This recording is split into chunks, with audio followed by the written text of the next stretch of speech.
তাহলে এখন একটুখানি শরীর ভালো ভালো আছে। বল good morning. Good morning guys. সব কিছু নষ্ট হয়ে গেল। বলো গুড মর্নিং।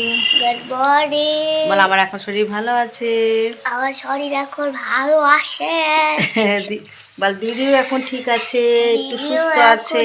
ঠিক আছে, সুস্থ তোমরা সব আছে। কেমন আছো? তোমরা সব কেমন আছো? চলো ছেলে আর মায়ে মিলে দুজন মিলে একটু কফি খাচ্ছি। এখন শরীর দুজনের একটু সুস্থ, জ্বরটা কমে গেছে কিন্তু শরীর খুব দুর্বল। যাই হোক চলো, আমি আমার নতুন ব্লগ একটা স্টার্ট করছি, তোমরা দেখতে থাকো, আশা করি তোমাদের খুব খুব খুব ভালো লাগবে। চলো। আর এই দেখো একদম সরপুঁটি মাছ নিয়ে চলে এসেছে।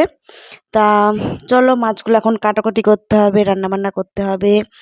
আর এই দেখো চলে এসেছি জোগাড় করতে রান্নার ফুলকপি আর মাছ। আজকে করব আলু ফুলকপির তরকারি আর মাছ। আর বাঙালির ভাত তো ভাই থাকবেই। চলো তা আজকে এই রান্না করব। এখানে কি আর করিব এখন, আমার তো সাত সকালে উঠেই আগে কি বলো তো রান্নাটাই করতে হয়, কেননা সব বেরোনোর থাকে।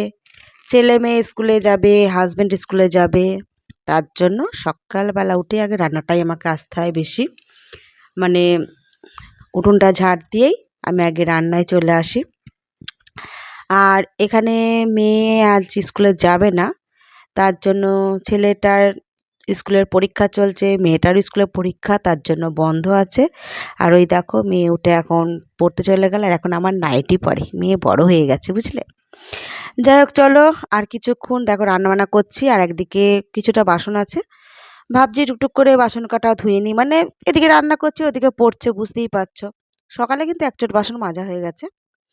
বাসন মাজা হয়েই তারপরে আমি রান্নায় ঢুকে যাই, আর এটা হচ্ছে টুকটুক করে পরে আর টুকটুক করে মেজে নিই। তা চলো ঝটপট করে বাসন কটাও একটুখানি মেজে নিই। আর একদিকে আলু ফুলকপি তো বুঝতেই পারছো রান্না বসিয়েছি। তা চলো রান্নাটাও হোক, আর একদিকে বাসনগুলো আমি টুকটুক টুকটুক করে মেজে নিই। হ্যাঁ, কি বলো তো, চাদরটা খোলাও যাচ্ছে না, চাদরটা খুললেও শীত লাগছে, আবার চাদর নিয়ে কাজ করতেও অসুবিধা হচ্ছে, আবার গায়ে থাকলে না গরমও লাগছে, বেশ গরম পড়ে গেছে, তাই না বলো? তাও ভাবছি না থাক চাদরটা, কেন আমার তো আবার ঠান্ডা লাগার ধাত থাকে। ভাবলাম যদি ঠান্ডাটা লেগে যায় না, এমনি মানে কি বলবো, ছেলে মেয়ের জ্বর বুঝতেই পারছো। যাই হোক শরীরটা ওদের একটু সুস্থ হয়েছে, কিন্তু আমি যদি পড়ে যাই তখন আবার আরও সমস্যা হয়ে যাবে। একটা বাড়ির বউ কোনো রোগগ্রস্ত হয়ে পড়ে গেলে সেখানে খুব কষ্ট হয় জানো তো। তা দেখো চলো, এই মাছটা এনেছে, মাছটাকে কাটবো, মাছটাকে কেটে নিয়ে একদম রান্নায় বসে যাব। এই দেখো ফুলকপি ভাজতেও দিয়ে দিচ্ছি ঝপাঝপ করে। তো চলো ফুলকপিটাও ভেজে নিই একদম। আর কি বলতো ফুলকপিটা না নর্মালভাবে রান্না করলে আমার মনে হয় খুব ভালো লাগে। এই যে আলু দিয়ে ফুলকপি দিয়ে শুধু আদা বাটা দিয়ে, রসুন নয়, পেঁয়াজ রসুন কিছু দিইনি, জাস্ট আদা বাটা দিয়ে খুব সুন্দর, ধনে জিরে গুঁড়ো ধনে গুঁড়ো এইসব দিয়ে। আর এখানে করেছিলাম মাছটা আলু দিয়ে, দু একটা আলু দিতে হয়, কেননা কেউ মাছে আলু খায় কেউ খায় না। আর এটা করেছিলাম সর্ষে দিয়ে পোস্ত দিয়ে, বেশ সুন্দর করে ঝাল, খুব ভালো লাগছিল মাছটা একদম। আর মাছটার টেস্টটাও খুব ভালো ছিল। তারপরে দেখো রান্নাবান্না তো হয়ে গেল, খাওয়া দাওয়া কমপ্লিট। তারপরে বুঝতেই পারছো ছেলে মেয়ের শরীরটাও ভালো না, ভাবলাম গরুর দুধটা যখন এলো তাহলে একটুখানি ওদের দুধটা ফুটিয়ে একটু হাফ দুধটা দিয়ে ছানা করে দিই।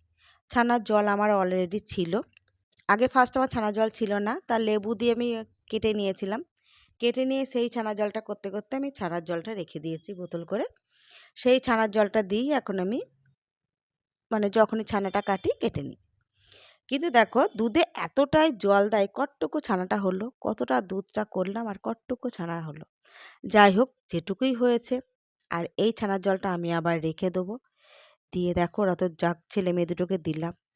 আর রাত্রিবেলা যাচ্ছে কি বলতো, শিব দুর্গা পুজোর মানে ঠাকুর বিসর্জন যাচ্ছে, দেখেছো টুকটুক করে আরনে বেরিয়েছে একদম, আর আমরা সেটা দেখছি।